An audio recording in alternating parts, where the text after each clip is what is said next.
Olá, meus amigos. Nosso tema agora é unidade mente-corpo, olhando pelo prisma da suscetibilidade e da predisposição.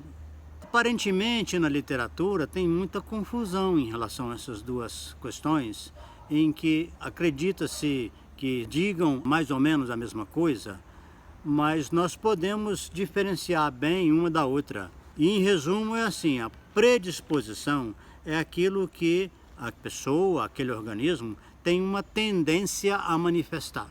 A suscetibilidade é a vulnerabilidade, é a abertura, é a brecha, a facilidade ou a permissão que aquele organismo, aquela pessoa oferece para a ação de algum elemento externo.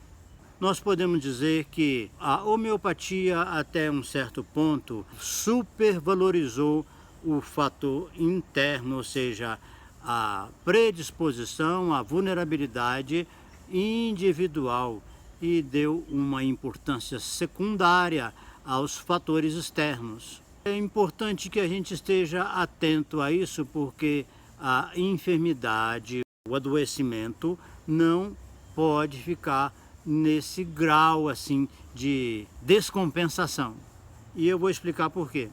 Algumas coisas do ambiente, talvez não tanto quanto a medicina convencional acredita e propõe, que ela está sempre buscando um fator desencadeante, o fator externo, o fator etiológico de uma coisa, e por isso que em muitos casos, quando ela não consegue encontrar, ela diz que tal doença, ou tal sintoma é idiopático. Nós achamos que é preciso conciliar as duas coisas: o ambiente com seu potencial de cura e também de agravo, junto com a constituição do sujeito. Alguns fatores externos tendem a provocar alterações com muita frequência.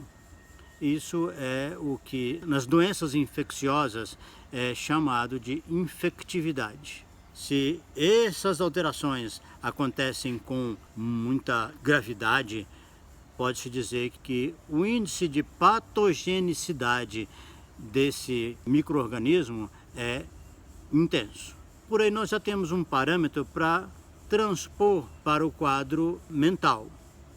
Existem situações que afetam as pessoas de uma forma quase universal. Por exemplo, abuso sexual. Dependendo das condições, dependendo de quem que perpetra esse delito, do dano, da duração, sabendo que na maioria das vezes um abuso sexual, quando é diagnosticado, ele tem por volta de 1 ano de duração. É difícil uma pessoa sair dessa experiência sem algum tipo de consequência. Digamos que universaliza de certa forma o ser humano. Não é uma questão de vulnerabilidade, não é uma questão de ser suscetível, porque o fator atinge todas as pessoas. Um dano maior ou um dano menor, dependendo das condições da pessoa, da violência e da pressão que se exerce sobre a criança, o adolescente ou o adulto, isso promove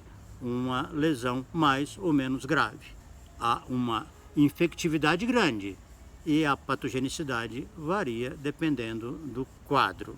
Eu quero dizer que certas coisas externas atingem todo mundo, não é uma questão de suscetibilidade. Atinge mais ou menos, mas provoca danos.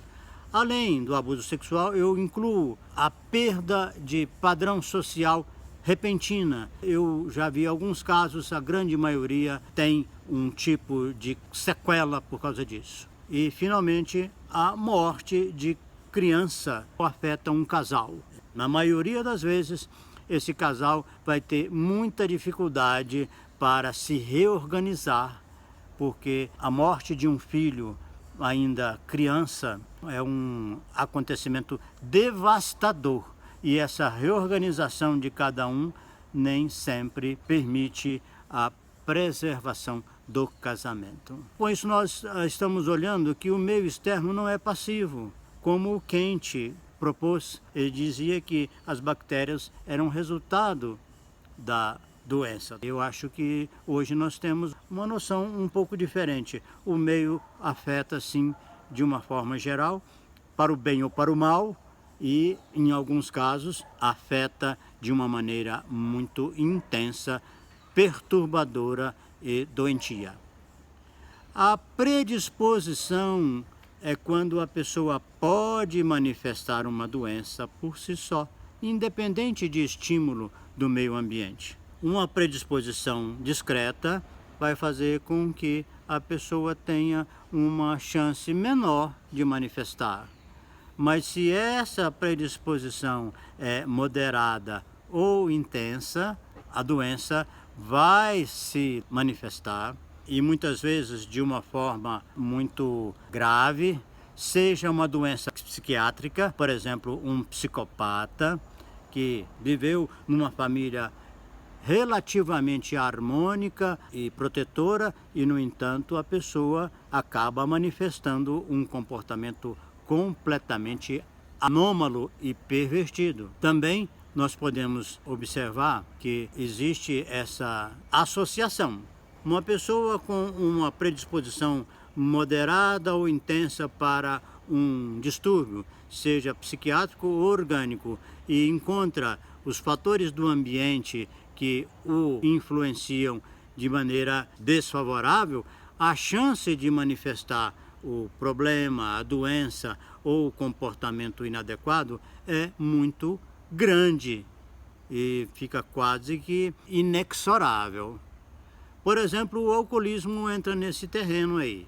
Pessoas que têm familiares, que têm antepassados alcoólatras e brinca com o seu risco de ser alcoólatra e começa a beber socialmente um tanto mais, a chance dele desenvolver o alcoolismo também é grande, com a série de sequelas que podem advir, como a pancreatite, um carcinoma hepático e por aí afora. A análise desses dois aspectos, que é a suscetibilidade e a predisposição, precisa um olhar não enviesado como a medicina convencional faz, nem como os homeopatas clássicos faziam. Tem que juntar os dois, e isso deve ser levado ao nível mental, onde nós vemos as chamadas noxas, fatores que afetam as pessoas de uma forma em geral, junto com a predisposição. Isso dá uma soma